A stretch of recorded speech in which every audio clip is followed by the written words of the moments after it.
주식회사 박시영의 박시영 대표 모시겠습니다.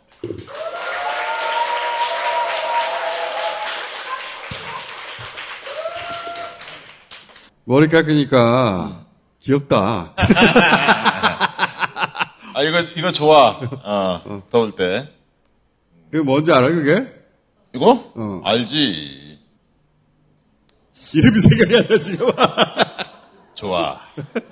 여론조사 곧 열심히 등록 조건을 이제 곧 한 달이면 만족하기 때문에, 그때부터는 이제 정당조사도 할 텐데, 그때까지는 ARS, RDD 방식입니다. 전체적인 비율 중심으로 추세를 볼 텐데, ARS 조사를 해보면 아직도 보수 응답자가 더 많아요. 네, 아직도 네. 그렇습니다. 네.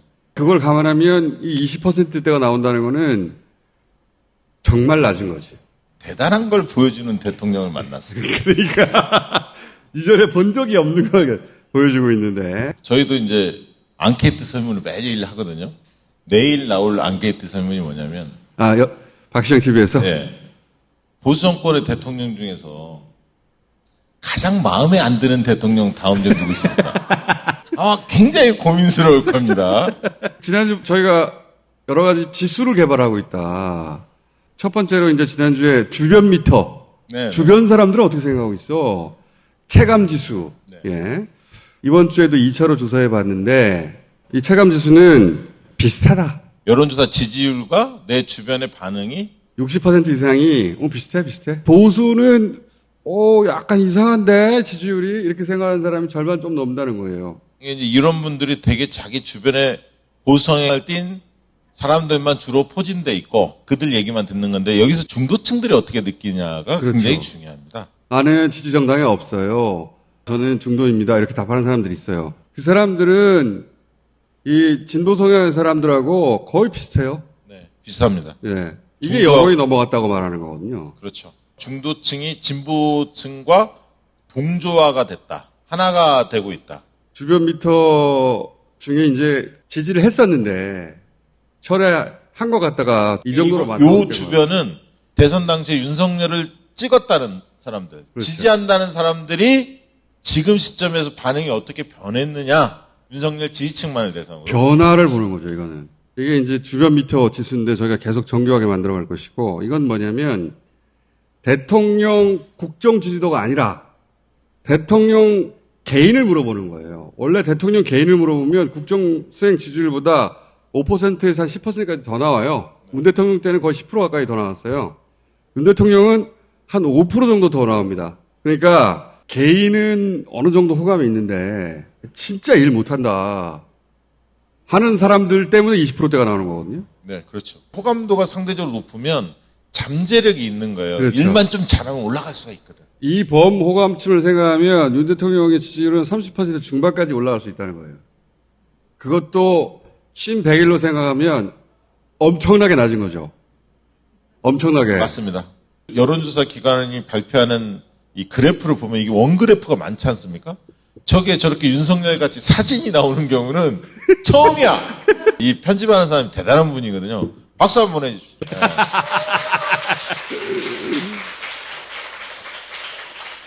이게 어느 정도로 낮은 거냐면 문 대통령 취임 100일 때는 호감도가 80%대 나와요. 그러니까 국민의 절반 이상이 100일 만에 기대를 접었다는 겁니다. 세계 신기록이야. 국민 절반 정도가 이 대통령은 안 되겠다. 길을 접어버리는 거. 세계 신기록이다. 자, 요거까지는 지난주에 우리가 체감 지수라는 것으로 계속 정교하게 개발해서 앞으로는 점점점 정교해져서 수치로 딱딱딱 박힐 거예요. 응? 그래프가 착착착. 시계열, 1월 달은 어땠고 2월 달은 어땠고 계속 변화갈 것이고. 자, 오늘 새로 개발한 건덱스. 부인 김건희 씨 지표. 자, 부인은 첫 번째 특징이 대통령보다 비호감도가 높아. 이러기 쉽지 않습니다. 또 하나는 대통령에게 영향을 줄 수밖에 없잖아요, 부인은. 근데 그 영향이 매우 부정적인 영향을 끼친다가 절반이 넘어요. 70% 가까이가 영향을 주는데 부정적으로 준다. 네, 이 국정 운영 영향에 대해서. 예. 긍정적으로 준다가 23%밖에 안 돼요. 그러니까 김건희가 나오면 나올수록 대통령의 지지율에는 악재다 이렇게 국민들이 보는 거죠. 부정적 영향의 내용 중에 가장 영향을 많이 미친 게 뭐냐? 지인, 채용, 논문 표절, 건진법사, 주가 조작, 통제가 안 된다. 광급공사, 개입 논란, 요런 순으로 나옵니다. 4분의 1 정도는 뭐 아는 사람들 다 채용한 거 아니야? 네. 그래서 좀 요런 사안들 가지고 민주당이 국정조사를 하겠다는 거죠. 추진하겠다 해서 오늘 요구서를 제출했죠, 국회에. 예. 자, 이 다음이 재밌어요. 이게 뭐냐면, 대통령도 싫고 부인도 싫다. 국민 10명 중에 1명은 대통령도 좋고 부인도 좋아. 근데 국민 절반 이상이 대통령도 싫고 부인도 싫어. 그러니까 대통령 부부가 TV에 나오면 짜증 폭발하는 사람이 국민 절반이라는 거예요. 아, 근데 광복절 이럴 때 꼭 같이 다녀. 그러면 100명 중에 대통령만 좋아하는 사람, 너무 그래프가 작아가지고 잘 안 보이는데 대통령만 좋아하는 사람은 6명이에요. 그리고 부인만 좋아하는 사람 몇 프로냐? 2명이에요, 100명 중에. 국민 10명 중에 1명은 대통령과 부인 둘 다 좋아합니다. 근데 10명 중에 5명 이상은 대통령과 부인 둘 다 매우 비호감. 이거 굉장히 심각한 수치예요, 이건. 공적 행사에 등장하기만 하면 국민 절반은 고개를 돌린다는 거예요. 대통령과 배우자의 호감도를 교차 분석해서 이렇게 수치화한 것은 여론조사 굿이 가장 먼저 한 게 아닌가 싶습니다. 우리가 이런 지수 계속 개발할 거거든요. 이제 다음 주에는 처음으로 전화 면접을 합니다. 사람도 독립적이고 시설도 독립적이고 장비도 독립적으로 세팅해서 하는데 ARS하고 전화 면접의 차이도 비교해 볼 것이고, 그리고 다음 주에 새로 개발할 지수는 준덱스. 이준석 지수. 이거 재밌어, 이거. 거기도 좀 상당 기간 갈 것 같잖아요. 재밌는 일들이 계속 벌어질 거 아닙니까? 동시에 또 새로 들어간 지수가 있어요. SS 지수라고. 이거 아주 인기 대폭발할 거야. 예를 들면 이런 거예요. 어떤 정치인을, 어떤 정책을 구현할 도구로 받아들인다. 근데 저 사람 좋아하진 않은데 저 사람 정책은 맞아. 일 수도 있잖아요. 근데 그 사람을 친구로 삼고 싶어? 혹은 동지로 삼고 싶어? 동료? 또는 결혼 상대? 일을 시키고 싶긴 한데 인간적으로는 싫을 수 있잖아. 정반대로 같이 놀고 싶긴 한데 저 사람 무능해서 절대 일을 시키면 안 돼. 또는 저 사람은 정치인으로 괜찮지만 내 옆에 두고 싶진 않아. 이럴 수 있잖아요. 특정 정치인을 우리가 어떻게 받아들이는가. 내가 싸움이 붙으면 옆에서 나를 구해줄 것 같은 사람. 싸울 때 동지로는 좋아. 근데 내 친구는 절대 싫어. 상사로 절대 모시고 싶지 않은 사람. 뭐 이런 거 있잖아요. 부하로는 절대 싫어. 다 다르죠. 어떤 사람을 좋아한다, 싫어한다고 할 때 그 성격은 굉장히 복잡한 거거든. 우리가 이제 윤석열도 해보고 이재명도 해볼 겁니다. 정책 내용은 분명할 것 같아요. 이게 포괄적 매력을 측정하는 거지. 그 SS 지수가 말해야 되겠다. 입이 간지러워서 안 되겠다. 가칭입니다. 이 씨발 지수라고.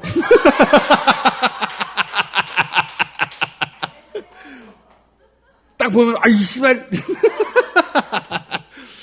이 씨발 지수를 딱 보면 어떤 사람이 입체적으로 머릿속에 떠올라요. 응? 개발 중에 여론조사 전문가, 마케팅 전문가와 함께 자 이걸 지속적으로 보고 싶으면 아니 아직도 여론조사 꽃을 구독하지 않은 분들이 계십니까?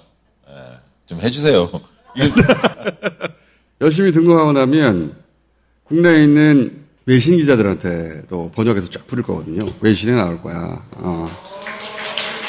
자, 여론조사 곧 구독자가 된다는 것이 어떤 의미냐? 세상의 마음이 어떻게 흘러가는지 마음의 지도를 갖게 되는 것이다. 주변에 그냥 막 돌리지 마시고 혼자 보시고. 그러니까 그거 좀 줘봐 그러면은 구독해 이 새끼야. 국회의원들 다 보셔야 한다 이거. 다 지도부에서 이거 쫙 구독해야 된다고 봐. 그러니까 민심의 디테일을 알아야 되거든요. 다 자기 뇌피셜이야. 응? 이재명 절대로 안 된다고 하는 사람들 막 꽉꽉거렸잖아. 알고 봤더니 일반 여론조사가 더 높아. 그러니까 일반 여론조사 80% 나왔잖아요. 그럼 언론이 왜 이렇게 이재명을 선택했는가를 분석하는 기사를 써야 하는데 그런 기사는 찾을 수가 없고 20%에 기반한 기사를 써요, 항상. 포탈 보고 있으면은 이재명 죽일 놈이잖아. 근데 여론조사 해봤더니 권리당원보다 더 높아. 실제 여론이 어떻게 움직이는지 여의도에서 모르고 있다는 얘기예요. 그리고 수치도 모르지만 그 디테일도 몰라요. 이거 씨발지수 이런 거 알아야 돼. 소수의 팬덤에 의해서 이재명 후보가 지지를 받는다라는 설득력을 잃어버린 거죠. 민주당 지지층과 무당파를 대상으로 했는데 79%가 이렇게 나왔잖아요. 민주당 역사상 가장 높은 득표율로 당대표가 네, 그럴 것 같습니다. 네. 김대중 총재, 모든 권한을 다 가졌던 총재 때 70% 중반 정도의 당대표가 됐거든요. 그거보다 더 높아요. 그만큼 답답한 거죠. 아니, 저 바보짓 하고 있는데 뭘 제대로 하는 게 단 하나도 없어. 그만큼 이재명 당대표가 되면 해야 할 일이 굉장히 많을 것 같아요. 네. 그 양날의 검 같은 거예요, 사실은. 당대표를 통해서 이 답답함을 해결해 주길 바라는데 정당이라는 건 그렇게 일사불란한 조직이 아니거든, 원래. 내부로부터의 분란도 있을 텐데 지금 기대치가 최고조에 달했다.